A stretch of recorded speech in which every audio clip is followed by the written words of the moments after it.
Hi everyone. We are doing the sound chapter. Very interesting chapter till now. You all must have.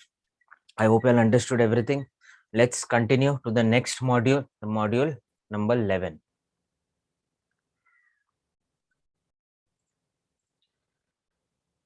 Bats. You all must have seen bats during the night time.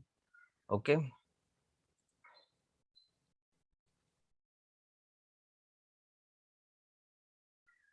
Bats cannot see very clearly. Very poor vision. I hope you all know it.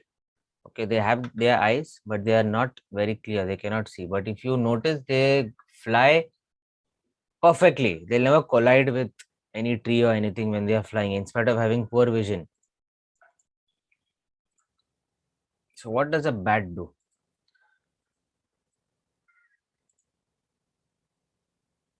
So, you can see the traveling is happening very fast with a bat. Why does this happen? If a bat is traveling from one place to another, it might take a little lesser time.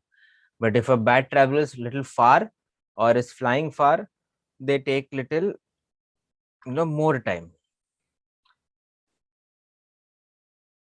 Let us see how a bat is catching its prey. Okay, so directly it goes to its prey and catches it.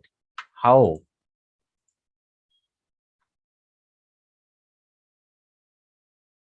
How did they do that? Okay, now if you see, bats give an ultrasonic wave. Now this ultrasonic wave they are giving, and it is reflecting back to them. So if you see in this figure, yellow color is the wave that they are giving, and this pink color is what they are receiving. So when they give and they receive that wave back, that means there is some object there. Okay, and with their smell they come to know if it is an alive object or a dead object, and then they go to it and they have it.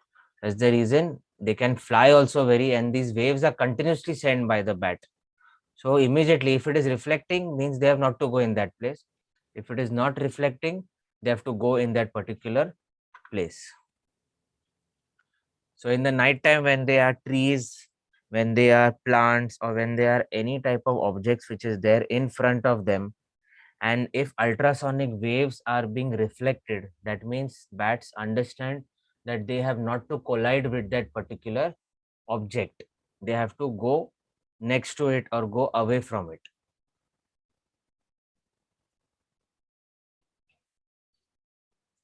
Next module, you all must have heard about the Titanic, the ship which sank. Titanic did not have a sonar system, sound navigation and ranging system. Okay, it was many years back. So the Titanic did not have such type of a system where it will come to know that there is some object in front of it and it has not to collide with it. Now we'll just see a detailed video about this. Please stay online.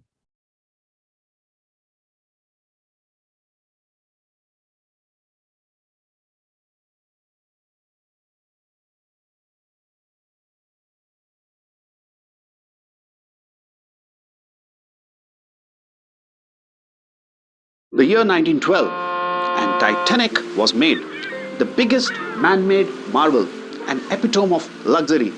And this monster of a ship sank, and that too on its maiden voyage. How could this happen? What I read was it hit an iceberg. It hit an iceberg. Firstly, it was traveling with very high speed, and second, it hit an iceberg. What I've heard. It hit an iceberg. If the Titanic would have hit the iceberg directly, it might not have sunk. The speed of Titanic when it just reached the iceberg was less than 5 knots. A head-on collision might have just saved the Titanic. Technology was poor and the safety systems were taken for granted. Let's try to picturize. -2 degrees Celsius, nighttime, poor visibility, and there would be a lookout standing right where I'm standing, searching for icebergs. And even if he saw the iceberg, what he would do is he would ring that bell over there to alert the crew. Now the sound of the bell would be heard by the captain's crew, and the captain's crew would immediately inform the engine room to shut down the engine. The engineer would shut down the engine. But shutting down such a huge engine is not as easy as applying brakes to a car. It takes time. And this is what happened. Now just shutting down the engine is not enough to stop the ship, because the ship has a huge amount of inertia. to stop the ship immediately, what has to be done is the engine has to be put in a reverse direction, and that is what was done. Let us look at all the events that actually happened and why Titanic could not be saved.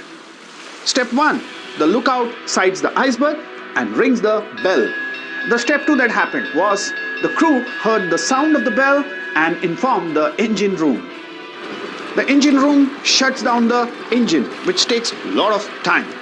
Now the engine is stopped and then it is put in a reverse direction. Now all this took a lot of time, and because of this it was too late and Titanic went and hit the iceberg. Now this incident happened in 1912, and just after 2 years physics came to the rescue and it gave a solution to the world, and that was the discovery of the sonar system. So here we are discussing sonar system, which is sound, navigation and ranging. Now this is a modern cruiser which is equipped with a sonar system. So let us see how a sonar system actually works. Now this technology makes use of ultrasound. Now ultrasound are sound waves having a frequency higher than 20,000 hertz. So naturally this sound waves will have a high penetrating power, and that is what is used in a sonar system. Now sonar system consists of a transmitter and a receiver. Now the transmitter will transmit a sharp pulse of ultrasound which will travel downwards, and this transmitted pulse will hit the seabed.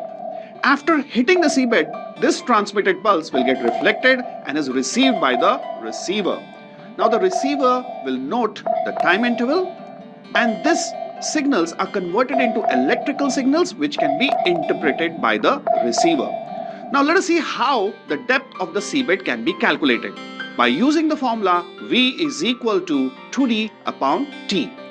Now the velocity of sound in seawater is already known to us, which is around 1500 meters per second.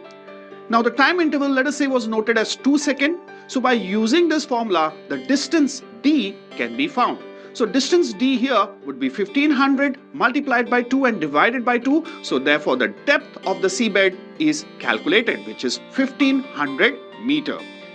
Not only this, ice is an excellent reflector of sound. So when sound waves hit the iceberg, they get reflected very nicely, and therefore the distance of the iceberg can be found instantly.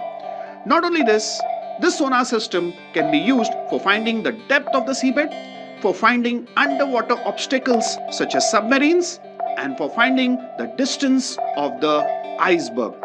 And therefore it is very useful. Now students, whenever you study the chapter sound, sonar system in an answer you just cannot miss. Now let us summarize the main points of sonar system. Now here we have the first point. Sonar is an acronym for sound, navigation and ranging. Sonar measures the distance, the direction and the speed with which a body is traveling underwater. Now sonar actually consists of a transmitter and a detector. Now the transmitter will transmit a sharp pulse of sound. The sharp pulse of sound hits the seabed and is detected by the detector. The time interval in which the sound has actually returned is found by the detector. So we can use the formula velocity is equal to 2D upon T to find the depth of the seabed.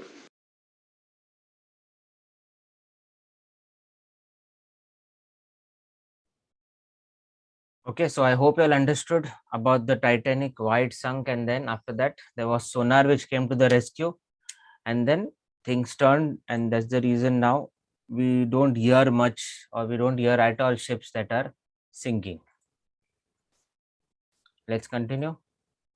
Now this was your sonar system, is used for finding the direction, distance and speed of underwater objects. So here there is a transmitter, and then there is a detector also, which detects whatever objects are there down. It reflects and detects, and even there is a time which is there. That's the reason immediately we come to know how far that particular thing is. So it is used for measuring or just finding out what are there underwater, if there are any hills, valleys, submarines, icebergs, sunken ships, anything. Let's go to the next module. Ultrasound. Where all we use this property of ultrasound is used Ship to ship communication also we use ultrasound. Suppose one ship wants to communicate with another ship. There is ultrasound that is used. You can see here, this is your machine. They are used for welding plastic or drilling holes in glass surfaces. So if you see, ultrasound is used for that also. High vibrating electrical energy is fast, above 20,000 hertz. So here we have your transducer.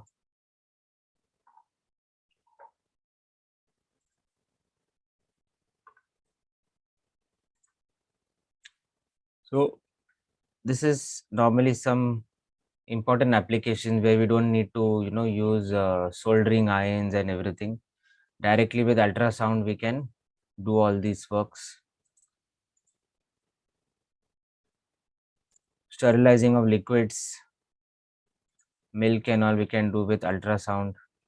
There was a machine which came some time back. It was there available now also, and even some saloons use it to keep all those things in that machine, and everything through ultrasound it clears all the things with impurities or viruses and everything.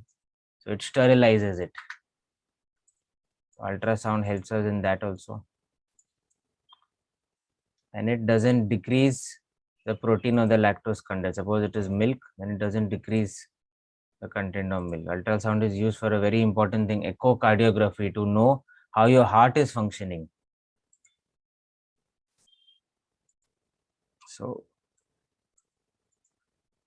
there is a transducer, high frequency sound waves go, and then all the internal body parts are reflected, and which you can see on your screen. So how your heart is functioning, we come to know with echocardiography. Then in industries also, cleaning of parts and all are done with ultrasounds. Cracks and flaws in metal blocks, you can come to know with we pass ultrasound, and suppose it doesn't reflect, that means it has passed through it. Passed through it matlab there is a crack. So we come to know if these benefits are there. Let's go to the next module. I must have, I don't know, you'll have experienced this, but there are many of them, pregnant women also, as well as there are some who have an issue, some problem with their stomach or something, so they go for a sonography. Okay, so this is nothing but a ultrasound scanner only. The same ultrasound is passed through it, and then we can see inside clearly what is happening. So it is used to view the soft tissues of the body. Clearly we can see. Ultrasound, we come to know if there is, during sonography, to keep checking on the baby, we have to do an ultrasound if everything is fine. Now, very important part of the chapter, your human ear. So this is your ear, okay, and all the interior parts of it. This is your outer ear, this is your middle part of the ear, and that is your inner ear. Okay, this part is your inner ear, this is middle, and this is your outer ear. This outer ear is called as your pinna. Then this is your auditory canal, from where the sound is going. This is your tympanic cavity. This is an empty space, that's why it's called a tympanic cavity here. This is your eardrum, which vibrates.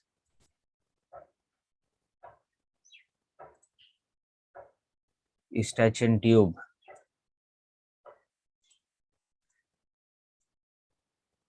These are your stapes. This small thing is called as your stape. Every part of the ear, please note it down, or later we have to draw this diagram also, maybe if it comes for your exam.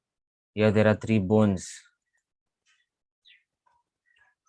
This is called as your semicircular canal. And this is your auditory nerve, which gives all electrical impulses to your brain. That what you hear, your brain tells you what you hear. So take a screenshot of this if possible, and then save it so that you all can easily revise it again and again. I will just match up. Now what your pinna does, it is the outer ear, okay, which is called as the pinna. Eardrum, it is the end of the auditory canal, and it has a thin membrane. What your auditory nerve does, it sends all electrical impulses or signals to the brain, and the canal is collecting those electrical impulses and then giving it to the brain. And then the cochlea, it converts the pressure vibration into electrical. So whatever sound comes in us, cochlea converts that sound to electrical signals and then gives it to the brain. So I hope you all understood this chapter very well. If you still have any doubts, we can discuss it in our offline lecture. If there are whatever, if suppose you all are getting any numericals or problems, let me know. We'll do that also in our offline lecture. Till then, bye everyone. Take care.